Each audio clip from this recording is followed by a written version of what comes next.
আমি কি সত্যি ফেমাস অনেক? ডাঙ্গায় থাকলে বেশি ইনকাম হচ্ছে নাকি জলে থাকলে বেশি ইনকাম? তুমি যেটা বললে, হ্যাঁ আমি ইউনিভার্সিটিতে পড়তাম। কারোর জন্য কি কখনো ক্রেজি ছিল কিনা? সমস্ত ফেক আইডির সাথে প্রেম না করে আপনারা আমার সাথে যোগাযোগ করবেন। সেলুন তো খারাপ না, একদিনের স্যালারি কত? সব কন্টেন্ট বানায়, এটা সবারই ভালো লাগার কথা, ভালো তারপরেও লাগে। মানুষ গালি দেয়। আচ্ছা, এরকম পরিস্থিতিতে হঠাৎ করে দেখা গেল যে 7 দিনের জন্য ইন্টারনেট থাকলো না। 90 দশকের যারা শিশু ছিল তাদের প্রত্যেকের কাছেই মজার একটি সিরিয়াল ছিল সিন্দাবাদ। আসলে আমরা সবসময় টিভিতে বা ছবিতেই এই নাবিকদের জীবন দেখে দেখে অভ্যস্ত। আমরা অনেকেই মনে করি যে আসলে নাবিক যারা রয়েছে তারা পৃথিবী থেকে অনেক দূরে থাকে, কিন্তু এমন একজন মানুষ আছে যে জনগণের সাথে সম্পৃক্ত থেকেই তার নাবিক জীবনকে পার করছে। তিনি একাধারে একজন ইনফ্লুয়েন্সার, একজন সিঙ্গার, একজন উদ্যোক্তা এবং জনগণের পাশে দাঁড়ানো একজন মানুষ। আজকে আমাদের সাথে উপস্থিত আছে সেল উইথ মারুফের কর্ণধার আমার বন্ধু মারুফ। মারুফ, কেমন আছো তুমি? আলহামদুলিল্লাহ। মারুফ, তোমাকে নিয়ে তো আসলে বাংলাদেশ ও দেশের বিভিন্ন প্রান্তে অনেকগুলো প্রশ্ন মানুষের আছে। আমাদেরও কিছু প্রশ্ন আজকে আমরা তোমার কাছ থেকে জানতে চাবো যে আসলে এগুলোর উত্তর কি। প্রথম যে প্রশ্নটি সেটি হলো যে তুমি তো বেশিরভাগ সময় দেখা যাচ্ছে যে হয় ডাঙ্গায় অথবা জলে থাকো, তো আসলে এখনকার সময়ে তোমার আসলে কোন জায়গায় বেশি থাকা হচ্ছে? এখনকার সময় বলতে গত 1 বছরের মধ্যে ডাঙ্গায় বেশি আছি বিভিন্ন কারণে, আর তবে জলে ফিরবো খুব দ্রুত ইনশাল্লাহ। ডাঙ্গায় থাকলে বেশি ইনকাম হচ্ছে নাকি জলে থাকলে বেশি ইনকাম? একটা খুব জটিল প্রশ্ন। ইনকাম আল্লাহ তাআলা রিজিক যার যেভাবে যতটুকু রাখছে সেখানেই হবে, তারপরে তো একটা ব্যাপার আছে। ততটুকুই হবে।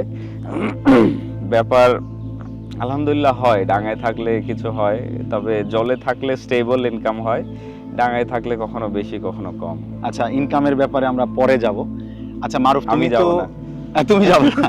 আচ্ছা, কলেজ লাইফ থেকে আসলে তোমার সাথে আমার পরিচয় সেই স্কুল বা কলেজের যে মাঠ যেখানে তুমি বড় বড় 6 মারতে, সেখান থেকে তোমার সাথে আমার পরিচয়। কিন্তু আসলে বর্তমান সময়ে তুমি এখন একজন ফেমাস মারুফ আমাদের সকলের কাছে, দেশে এবং বিদেশে।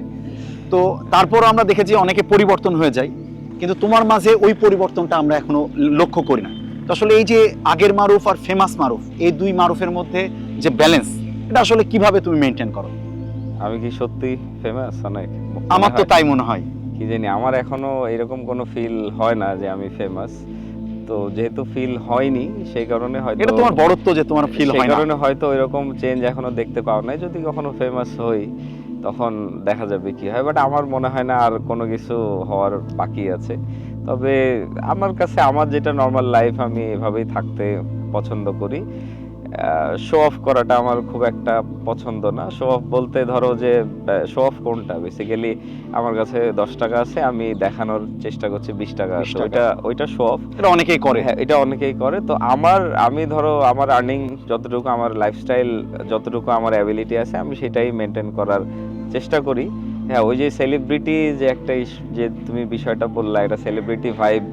এখন বাংলাদেশে অনেকে এরকম আছে যে দেখানোর চেষ্টা করে যে আমি সেলিব্রিটি, আমার অনেক আছে, আমি অনেক ফেমাস। তো তুমি সম্ভবত ওইটাই মিন করতেছো যে তখনই আসলে মানুষের মধ্যে চেঞ্জ আসে, ওই কারণ তাকে দেখাতে হবে যে আমি সেলিব্রিটি। তো আমার আসলে ওই জিনিসটা মানে আমার মধ্যে এখনো আমার ভালো লাগে না। এটা আমার সিম্পল থাকতে ভালো লাগে, তো সেই কারণে হয়তো তুমি চেঞ্জ দেখতে পাও নাই। আমি এই রকম চেঞ্জ নিজেকেও আমি ওই অবস্থায় দেখতে চাই না। আমরা তো রাজশাহী বিশ্ববিদ্যালয়ে দাঁড়ায় আছি, তো এই বিশ্ববিদ্যালয়ে একটা গুরুত্বপূর্ণ সাবজেক্টে তুমি পড়াশোনা করতা। তো হঠাৎ করে তোমার এই যে মানে সেলর লাইফের যে প্রফেশন, এই প্রফেশনে হঠাৎ করে কেন গেলা, বা কিভাবে আসলে যদি কেউ এখন মনে করে যে আমি সেলর হব বা মেরিনার হব, তাহলে সেক্ষেত্রে আসলে একজন কি পদ্ধতিতে এটাতে আগাইতে পারে? আমি আসলে প্রপার ওয়েতে এই পেশায় আসি নাই, টু বি ভেরি অনেস্ট। তুমি যেটা বললা, হ্যাঁ আমি ইউনিভার্সিটিতে পড়তাম, ওই যে আমার সামনে বিল্ডিং, হ্যাঁ মানে আমাদের ক্যামেরার পেছনে আসলে বিল্ডিং, ক্যামেরার পেছনে। আমি আইসিতে পড়তাম, ইনফরমেশন এন্ড কমিউনিকেশন ইঞ্জিনিয়ারিং। তো ওইখানে 1 বছর পড়ার পরে তারপরে আমি এই পেশায় আসি। এইখানে কিছু ইস্যু ছিল, আমার কিছু পার্সোনাল ইস্যু ছিল আর কি, ফ্যামিলি। তো ওইদিকে আমি না যাই, মানে আমার সিচুয়েশন এমন একটা ছিল ওই সময় যে আমার একটা আর্নিং সোর্স দরকার ছিল, প্লাস আমাকে বাসা থেকে বাইরে যেতে হতো। তো সেই কারণে অল্টারনেটিভ হিসাবে পরে তখন আমার ভাই ব্রাদারদের মাধ্যমে খোঁজ খবর নিয়ে পরে আমি এদিকে যাই। তো নর্মালি এখন যেটা সিচুয়েশন, কেউ যদি আসতে চায় তাহলে এখন জাহাজে তো ধরো কয়েক ধরনের র্যাঙ্ক থাকে, অফিসার আছে, ইঞ্জিনিয়ারিং আছে, রেটিংস আছে, তারপর ইলেকট্রিশিয়ান থাকে, মানে তারপরে এতগুলা থাকে? হ্যাঁ এইদিকে তোমার হলো ক্যাটারিং ডিপার্টমেন্ট আচ্ছা থাকে। আচ্ছা। তো যার যেটা যোগ্যতা অনুযায়ী সেখানে যায়। তো আমি যদি অফিসার আর ইঞ্জিনিয়ারিং এর বিষয়টা বলি, সেটা হচ্ছে তোমার সায়েন্স ব্যাকগ্রাউন্ড থাকতে হবে এসএসসি এইচএসসি তে, তারপরে একটা মিনিমাম পয়েন্ট রিকোয়ারমেন্ট আছে। দেন বাংলাদেশ মেইন একাডেমিতে এখন বেশ কয়েকটা ব্রাঞ্চ আছে, সরকারি বেসরকারি আছে, আইএমএ আছে। তো এই সমস্ত একাডেমিতে ভর্তি হয়ে তারপরে তোমার 2 বছরের কোর্স বা সার্টিফিকেট। হ্যাঁ 2 বছরের কোর্স কমপ্লিট করে পরে জাহাজে যেতে হয়, জাহাজে যে ক্যাডেটশিপ করে এসে তারপরে gradually step by step promotion হবে, উপরের দিকে যাবে, এটাই হচ্ছে নিয়ম। আর রেটিংস যদি বলি তাহলে ওই যে এসএসসির পরে সেখানেও তোমার মিনিমাম একটা পয়েন্ট রিকোয়ারমেন্ট আছে, তারপরে রেটিংসের যে কোর্স হয় এনএমআই আছে যেমন চট্টগ্রামে, তারপরে আর কোথায় আছে যেন মাস মেরিন আছে, এই সমস্ত জায়গায় রেটিংসের কোর্স করে একইভাবে তখন জাহাজে গেলে সেইভাবে আস্তে মানে আস্তে আস্তে তারা আগাইতে পারবে। হ্যাঁ আগাইতে পারবে সামনের দিকে। তো এইভাবে নর্মালি যাওয়া যায়, বাট আমি গেছিলাম একটু ডিফারেন্ট ওয়েতে, তখন ওয়ে ছিল তখন আমি সরাসরি জাহাজে জয়েন করছিলাম, মানে 6 মাসের ফাউন্ডেশন কোর্স শেষ করে, যেটা এখন আর হয় না। তো এটা ডিপেন্ডস, কখনো কখনো মানে মোটামুটি তোমার আসলে হ্যাঁ চাওয়া না চাওয়ার মাঝামাঝিতে একটা চাওয়া না এই চাওয়ার profession এ যাওয়া। মাঝামাঝি ওই যে ধরো রিজিক যার যেখানে আছে, যেখানে কে আছে। কখন কোথায় কিভাবে যায় ইউ নেভার নো, এটা Allah is always the best planner. তো আল্লাহ অবশ্যই, তাআলার অবশ্যই, প্ল্যান হয়তো এখানে অবশ্যই। ছিল, আর সেই কারণে আমি এখন এখানে দাঁড়ানো, তোমার সাথে ইন্টারভিউ আচ্ছা, দিচ্ছি। আচ্ছা। তোমার জীবনে কি কখনো কোনো এমন কোনো ডিসিশন নিয়েছো আসলে মনে হচ্ছে যে এটা একটা ক্রেজি ডিসিশন? ক্রেজি ডিসিশন তো এই যে সমুদ্রে যাওয়াই ক্রেজি, এই কারণে তখন আমি আসলে জানতাম না যে কোথায় যাচ্ছি, এটার ফলাফল কি হবে, আলটিমেটলি কোথায় যে দাঁড়াবো, কোনো কিছু না না জেনে মনে করো যে অন্ধকারে ঝাঁপ দেওয়ার মতো। তো এর থেকে বড় ক্রেজি ডিসিশন তো আর হয় না, কিন্তু আলটিমেটলি মনে হয়েছে যে মাঝে মাঝে লাইফে ক্রেজি ডিসিশন নেওয়া নেওয়াটা দরকার। ভালো, রিস্ক নিতে শিখতে হবে শিখতে হবে। life-এ। আচ্ছা এই একইভাবে যদি আমি প্রশ্ন করি যে কারোর জন্য কি কখনো ক্রেজি ছিল কিনা? কারো জন্যে, কার জন্যে? মানে কোনো মেয়ে বা কোনো মেয়ের জন্য, আর যার জন্য ক্রেজি ছিলাম সে ইজ মাই ওয়াইফ। আচ্ছা মানে এটা একটা সেফ এক্সিট, এক্স্যাক্টলি, আপাতত সেফ এক্সিট। আপাতত সেফ আচ্ছা এক্সিট। তোমার জন্য কেউ ক্রেজি ছিল কিনা? না না না, আমার জন্য কেউ তুমি সুন্দর, তুমি গান গাইতে পারো, তুমি একজন নাবিক, কই তুমি আমি তো- ইনফ্লুয়েন্সার, তোমার এখন বড় বড় বিজনেস আছে, তোমার প্রতি তো আমি- অনেক মানে নারীদের আর কি, নারী কুলের তো একটা বড় নারীকুলের ইয়া থাকতে পারে। থাকতে পারে, কিন্তু আমি তো দেখতে পাই না, আমার আশেপাশে কেউ আসে না, যদি আসে কেউ তাহলে দেখবো। কিন্তু আমরা হ্যাঁ। তো একবার দেখেছিলাম তুমি একটা পোস্ট করেছিলে যে তোমার আইডি দিয়ে কে যেন হলো প্রেম আচ্ছা, করে হ্যাঁ। অনেক টাকা পয়সা রিলেটেড একটা বিষয় হ্যাঁ ঘটেছে। এরকম ঘটনা ইদানিং ঘটতেছে খুব, ওই যে তোমার বিভিন্ন ডেটিং সাইট কি অ্যাপ ট্যাপ, তারপরে এই টিকটকে আমার নাম ছবি আইডেন্টিটি ব্যবহার করে মেয়েদের সাথে প্রেম ট্রেম করে। তো কেউ যদি এমন করে, আমি বলবো যে ওই সমস্ত ফেক আইডির সাথে প্রেম না করে আপনারা আমার সাথে যোগাযোগ করবেন। আর টাকা পয়সা লেনদেন করা ভাবি মোটেই ঠিক ভাবি না, কিন্তু এটা দরকার নেই। দেখবে। আচ্ছা ভাবি, আমি সমাধান দিচ্ছি আচ্ছা তো। আচ্ছা আচ্ছা আচ্ছা আচ্ছা। হ্যাঁ মানে ওই ফেকের থেকে হ্যাঁ, মানে সরাসরিটা ভালো। সরাসরি অরিজিনাল ভাবিও হয়তো বা কথা বলতে পারলো। এই দিকে আসলে কি হবে, তোমার ওই যে অর্থনৈতিক যে ক্ষতি সেটা হবে না। রিসেন্টলি এবং এরকম ভাবিও বুঝবে যে আসলে গুরুত্ব আছে হ্যাঁ তোমার। রিসেন্টলি এরকম ঘটনা ঘটছে যে কোন একজন একটা মেয়ে আর কি, তো আমার সাথে আমাদের যে রেস্টুরেন্ট আছে নোংর, সেখানে এসে হাজির, আমি নাকি তার থেকে এত এত টাকা নিছি, তারপরে আমি ব্লক করে দিছি, ফোন বন্ধ করে দিছি, এসে তো পরে মহিলার সাথে পুলিশও আসছিল আমাকে আচ্ছা ধরার আচ্ছা জন্য, আচ্ছা আচ্ছা। আমাকে ধরার জন্য হুম। আসছিলেন বেসিক্যালি। তো পরে তাকে বোঝানো হলো যে আপনি ফেক আইডির সাথে কথাবার্তা বলছেন, যে এটা টিকটকে হয়েছে, টিকটকে ফেক আইডি থেকে ওনাদের তোমার কি মধ্যে টিকটক আছে? কথা। আমার টিকটক আছে, but I am not active. আমি আচ্ছা। টিকটকে শুধুমাত্র ওই যে ব্র্যান্ড প্রমোশনের আচ্ছা, ক্ষেত্রে আচ্ছা, ভিডিও আচ্ছা। আপলোড তারা যখন বলে দিয়ে বা রাখি, তারা প্রয়োজন যখন হয়। বলে, আদারওয়াইজ আমি টিকটকে একদমই অ্যাক্টিভ না। আমার শুধু ফেসবুক পেজ আছে আর আমার পার্সোনাল আইডি আছে, আর ইউটিউব চ্যানেল, তো এটা তো ডিফারেন্ট। তো এর বাইরে আমার আর কিছু নাই। তো ওই আইডিতে কথা বলে তাদের মধ্যে ভালো ইন্টারাকশন হয়, হয়তো প্রেম ট্রেম হয়েছে, এর মধ্যে টাকা পয়সা লেনদেন হয়েছে। তো পরে যাই হোক এরকম বেশ কিছু কমপ্লেন আমার কাছে আসছে। এখন মানে এর কি সাথে আর তোমার করা- ইনভলভমেন্ট নাই তো না, নাকি? না আলহামদুলিল্লাহ, আমার অন্য কারো টাকার প্রয়োজন নাই, কোনো আচ্ছা। মেয়ের থেকে টাকা নেওয়ার আমার এখন পর্যন্ত আর মানে প্রয়োজন নাই। মানে আগে কি প্রয়োজন ছিল না আগে এটা বলতে যে আটকাই গেলাম তো আগের বহু বছর আগের কথা ওইসব আচ্ছা কথা আচ্ছা ওইদিকে আমরা না যাই, এই ক্যাম্পাসে দাঁড়াইছি তো ওই জন্য অনেক পুরাতন কথা মনে পড়লো পড়ে আর কি। যাচ্ছে কিন্তু বলা যাচ্ছে না। কিন্তু না সেসব বলা যাবে না। আচ্ছা, যে এখন বললে হয়তো বা জনগণ জানতে পারতো। না এখন আর বলা যাবে না।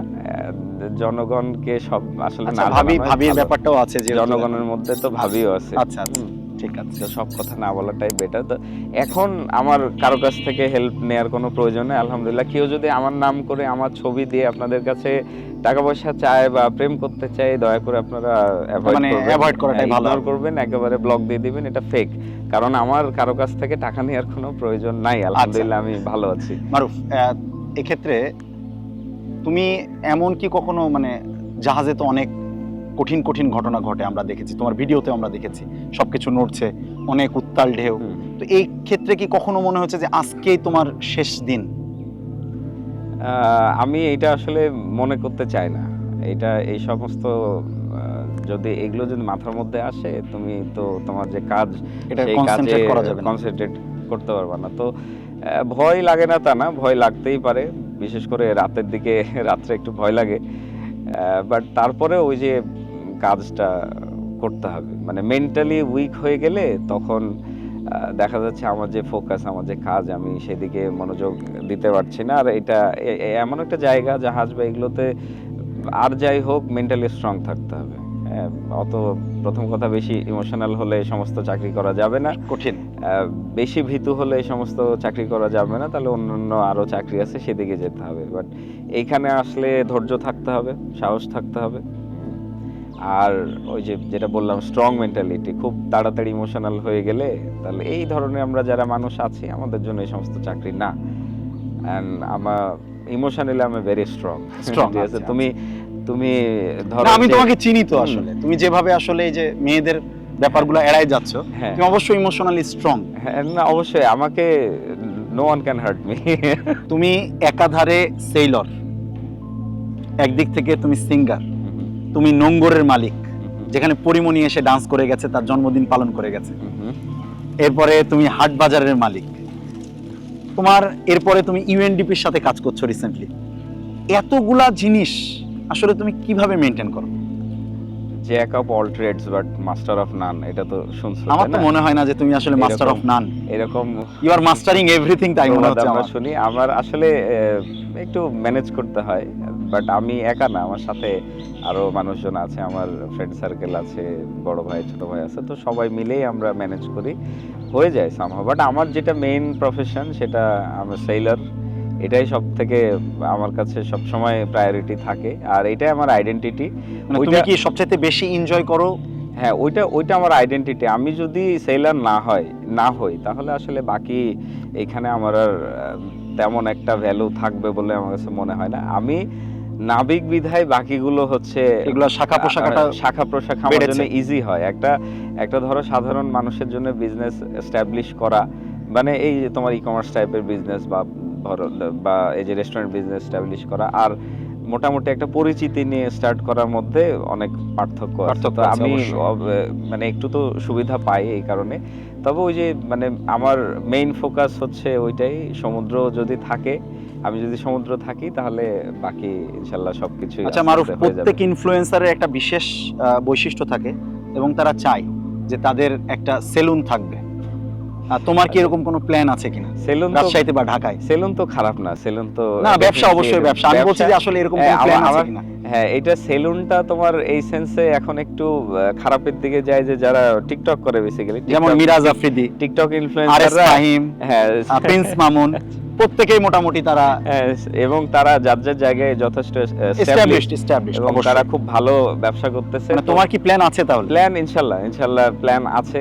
রাজশাহীতে দেখি আমরা পারি কিনা। তাহলে খুব দ্রুত আমরা একটা সেলুন পাচ্ছি। ইনশাল্লাহ। নাম কি সিলেক্ট করা হয়েছে নাকি? নাম হচ্ছে আমাদের ঢাকার ফ্র্যাঞ্চাইজি এখানে আমরা নিয়ে আসার প্ল্যান করতেছি। লুক চেঞ্জের নাম নিশ্চয়ই শুনছো, হ্যাঁ, লুক চেঞ্জ। জনি ভাইয়ের, তানজিল জনি। উনি আমার খুব ক্লোজ বড় ভাই, খুব ভালো মানুষ। তো উনার লুক চেঞ্জের একটা ব্রাঞ্চ আমরা রাজশাহীতে ইনশাল্লাহ নিয়ে আসবো। আমরা জায়গায় খুঁজতেছি, কথাবার্তা চলতেছে। তো সেটা হলে অবশ্যই যাবা, রাজশাহীর মানুষের জন্য একটা ভালো আমাদের সেলুন জন্য থাকবে। ডিসকাউন্ট থাকবে তো? Discount, বন্ধুরা বা যারা পরিচিত বন্ধুরা আছে। পরিচিত বন্ধু বান্ধব যারা যাবে তাদের থেকে এক্সট্রা 10% নেওয়া হবে সার্ভিস চার্জ। আচ্ছা, এটা কেমন জানি 10%টা একটু পরিচিত মনে হচ্ছে। 10% আমার পরিচিতদের কাছে সবসময় হয় 10% বেশি। ডিসকাউন্ট অথবা 10% বেশি হবে। আমরা একটা জিনিস দেখেছি যে আসলে তুমি যত ভালোই কন্টেন্ট বানাও না কেন, যত ভালো কথাই বলো না কেন সোশ্যাল মিডিয়াতে, কোনো না কোনো কথাই মানুষ অফেন্ডেড হয়। তো আসলে এই যে সোশ্যাল ইনফ্লুয়েন্সারের একটা জীবন এবং এই ইনফ্লুয়েন্সারের জীবন থেকে তোমার যে রিয়াল লাইফ আছে, এখানে আসলে প্রভাবটা পড়ে কিনা?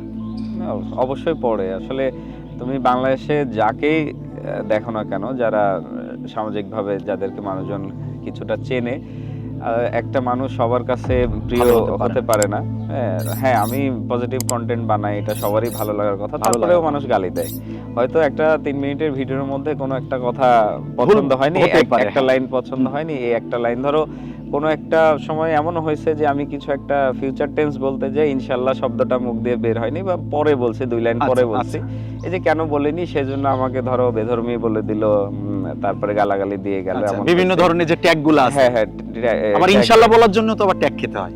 ইনশাল্লাহ, হ্যাঁ, এটাও বলছে যে আপনি যখন সবার জন্য ভিডিও বানাবেন তখন আপনার চেষ্টা করা উচিত যে ধর্মীয় টার্ম এগুলো না ব্যবহার ইউজ করার জন্য। হ্যাঁ, তো এটাও বলে। আবার ধরো যে আমি কেন এতদিন বাংলাদেশে আছি এই জন্য গালি দেয়।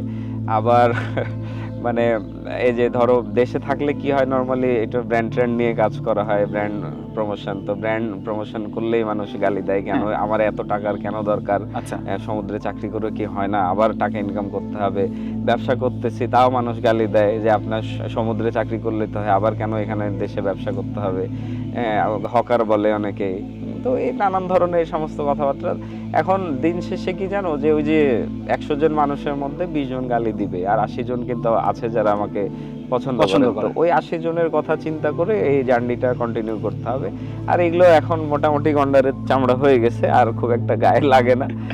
তো শুরুর দিকে একটু কষ্ট লাগতো, বেশি কষ্ট লাগতো যে এটা মানুষ এভাবে গালি দিয়ে গেল কোনো কারণ ছাড়া, বাট এখন আমি তো কিছুই করিনি। হ্যাঁ, এখন আর কিছু মনে হয় না। আর আরেকটা জিনিস অ্যাড করি যে দেখো, আমরা সোশ্যাল মিডিয়াতে কি হয় যে সাধারণত মানুষ আমার শুধু ভালো দিকটা দেখে, আমি যে কত খারাপ এটা তো মানুষজন দেখতে পায় না। খারাপ, তুমি জানো আমি খারাপ, আমার কাছের মানুষজন জানে আমি যে তো আমি কখনো খারাপ অনেক দেখিনি খারাপ তোমাকে। হ্যাঁ, বিভিন্ন দিক থেকে। তো ওই যে ইমেজটা যখন তৈরি হয়ে যায়, সেখান থেকে একটু যখন 19-20 হয় তখনই মানুষ গালি দেয়। বাট জেনুইনলি আমি কিন্তু অতটা ভালো মানুষ না, আমি যথেষ্ট খারাপ। সেলর নাবিককে খুব একটা ভালো ধরা যাবে না। সেলররা খুব বেশি ভালো হওয়া উচিত না, খুব একটা ভালো হয় না, সেলররা একটু খারাপ হয় অধিকাংশ ক্ষেত্রেই। এটা শুনে আবার সেলররা অফেন্ডেড হয়ে যাবে না, সেলররা অনেক ভালো আছে মাশাআল্লাহ। তোমার একটা বিষয় কি, ভালো খারাপ তো থাকবে, ভালো খারাপ মিলে থাকে। প্রত্যেকটা মানুষের মধ্যে আসলে সমুদ্রে গেলে আমাদের মধ্যে ধরো সৃষ্টিকর্তার যে ভীতি সেটা বেশি কাজ করে।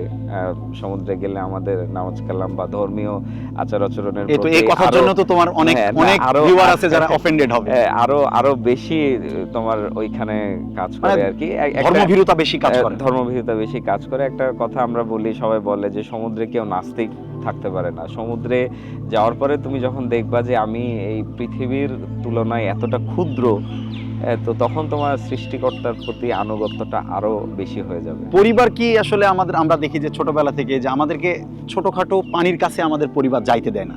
তো সেক্ষেত্রে তুমি হঠাৎ করে যখন সমুদ্রে যাবা শুনেছে, এটি পরিবারের আসলে কি রিয়াকশন ছিল? এটা আমার ক্ষেত্রে এটা ভিন্ন ছিল, কারণ আমি সেরকম একটা বাধা পাই নাই খুব একটা। তবে ম্যাক্সিমাম ফ্যামিলির ক্ষেত্রে অবশ্যই বাধা তো থাকেই, স্বাভাবিক। এটা ফ্যামিলি ধরো ভয় পায় যে সমুদ্রে কি হয় না হয়, যেহেতু একটা আনসার্টেন লাইফ। বাট তারপর ওই যে আস্তে আস্তে অভ্যস্ত হয়ে যায়। এখন যেটা আমি ফেস করি, এখন আমাকে ধরো যে বলে যে একটু কম কম গেলে হয় না। আচ্ছা আচ্ছা আচ্ছা, এটাই আর কি, মানে বর্তমান এবং ভবিষ্যৎ পরিবার বা আগের যে পরিবার সব মিলিয়ে আর কি যে কথা। আচ্ছা, পরিবার কি কখনো বলেছে যে আসলে এই প্রফেশনটা বাদ দিলে হয় কিনা? কারণ তুমি তো অন্যান্য সেক্টরেও এখন সফল হয়েছো, যদিও তুমি বলেছো যে আসলে আজকে নাবিক বলেই তুমি আসলে আজকের মারুফ, বা সেল উইথ মারুফের কারণেই আসলে আজকের তুমি, মানে এই ক্ষেত্রে না, এইভাবে এখনো বলে নাই। তবে আমার একটা টার্গেট আছে, সেখানে পৌঁছানোর পরে আমি ছেড়ে দেবো ইনশাল্লাহ। এটা তো এই চাকরি তো সারা জীবন এইভাবে করা যায় না। আমি হয়তো একসময় ক্লান্ত হয়ে যাব, এখনই কিছুটা ক্লান্ত লাগে, তবে আমি জানি না আর হয়তো টাকা বেশি আছে 5-7 নাকি? বছর 10 বছর টাকা বেশি আসার কারণে ক্লান্তি লাগছে টাকাটাই কিনা? হচ্ছে তোমার ফিউল হিসাবে কাজ করে। হ্যাঁ, তাহলে কি কম যে আসছে না বেশি আমার আসছে? আমার একটা মানে নিজেকে শান্ত রাখার টেকনিক হচ্ছে আমি সমুদ্রে যাওয়ার পরে যখন দেখি যে আমার ভাল লাগতেছে না, আমি খুব ক্লান্ত, তখন আমি হিসাব করি যে আমাকে আজকের দিনের জন্য কত টাকা স্যালারি দেওয়া হচ্ছে একদিনের জন্য। যখন আমি হিসাব করি যে না ঠিক আছে আলহামদুলিল্লাহ, আমি যদি দেশে যে কাজ করি তাহলে আমার কি হবে আর এখানে থাকলে কি হবে, তো একদিনের স্যালারি কত? সবকিছু চিন্তা করে না স্যালারির বিষয়টা তুমি যখন বলতেছো এটা সবাই প্রশ্ন করে। হ্যাঁ, না অনেকে তো আছে আসলে অ্যাসপায়ারেন্ট যারা চাই যে পডকাস্টে আসলে এটা কমন প্রশ্ন Common হচ্ছে question, যে হ্যাঁ, স্যালারি কত। আমরা একটু ভদ্রভাবে জিজ্ঞাসা তো করব। স্যালারি হচ্ছে তোমার আল্লাহ তাআলা যার রিজিকে যতটুকু লিখে রাখছে ততটুকুই এটা তো আসলে সঠিক আমরা পাই। উত্তর হলো না।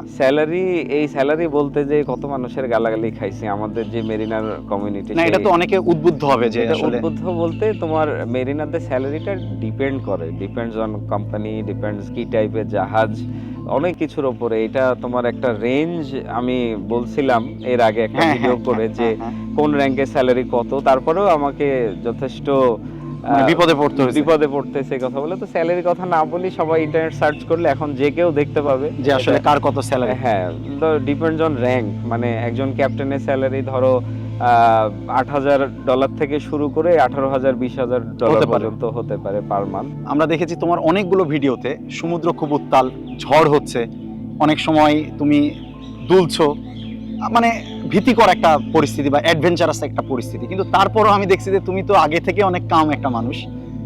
ভিডিও কিভাবে যেন তুমি খুব ঠান্ডা মাথায় করো? তুমি কি সত্যি ঠান্ডা মাথায় থাকো? মানে প্রেশার কি লাগে না তোমার? সত্যি ঠান্ডা।